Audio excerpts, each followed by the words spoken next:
আমার যেমন কর্ম তেমন ফল ভোগ করতে হবে। তাহলে এটাই ভালো আছি, কারণ আমি তো হাঁটতে পারছি, এমন একজন ব্যক্তি এসে হাঁটতেই পারে না, তাহলে তার চেয়ে আমি ভালো আছি।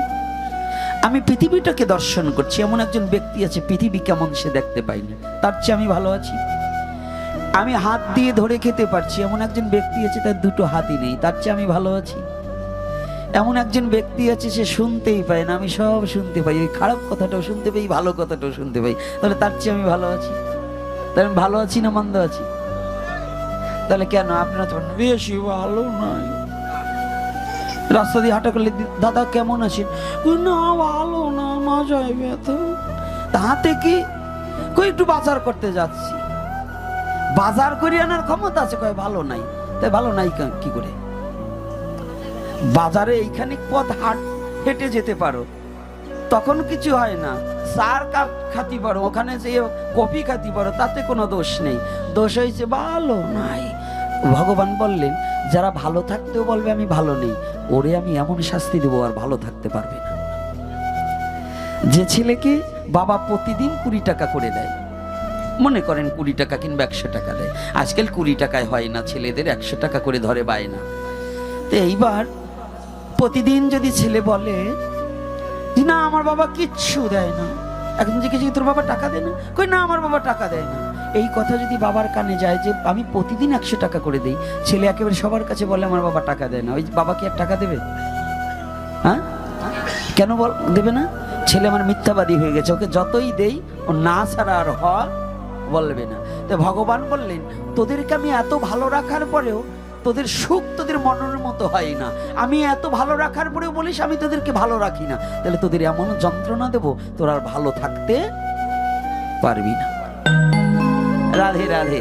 এজন্য প্রতিটা মানুষের নিয়ম কি বলতে হবে, যদি কেউ বলে যে আপনি ভালো আছেন, বলতে হবে হ্যাঁ গোবিন্দ ইচ্ছায় আমি ভালোই আছি। কথাটা বুঝতে পেরেছেন? যে বলতে হবে কি গোবিন্দর ইচ্ছায় আমি ভালো আছি। এর কারণ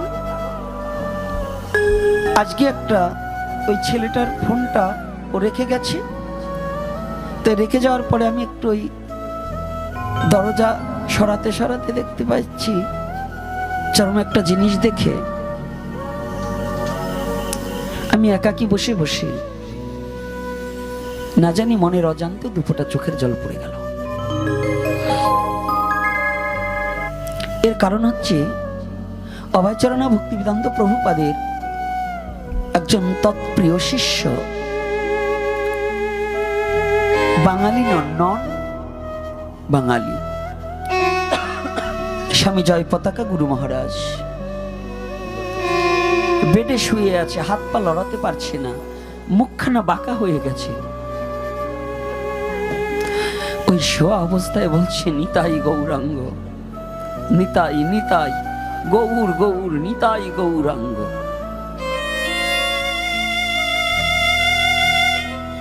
হাত পা লড়াতে পারছে না, সেই অবস্থায় বেডে শুয়ে বলছে নিতাই গৌরাঙ্গ, মুখখানা বাঁকা হয়ে গেছে, তারপরেও নিতাই গৌরাঙ্গ নামটা ভুলতে পারছে না।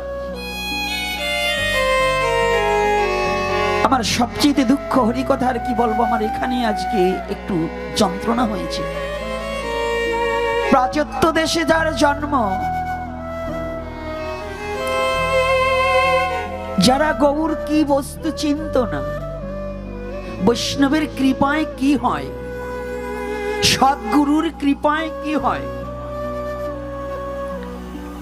আজকে এখান থেকে সবাই তো এর আগে গৌরাঙ্গ মহাপ্রভুর অনেক পার্শ্বদের আলোচনা করে, আজকে আমি ছোট্ট একটু একেবারে বাস্তব জীবনে অভয়চরণ ভক্তিবেদান্তকে দেখার মতো লোক বাংলাদেশে ভারতে অনেক আছে, এখনো তাকে দর্শন করেছিল হাজার হাজার লাখ লাখ লোক, এখনো পৃথিবীতে কোটি কোটি লোক আছে তাকে দর্শন করেছিল, কিন্তু সে কি বিষয়বস্তু, সে কে ছিল, এইটা কিন্তু অনেকেই জানে না।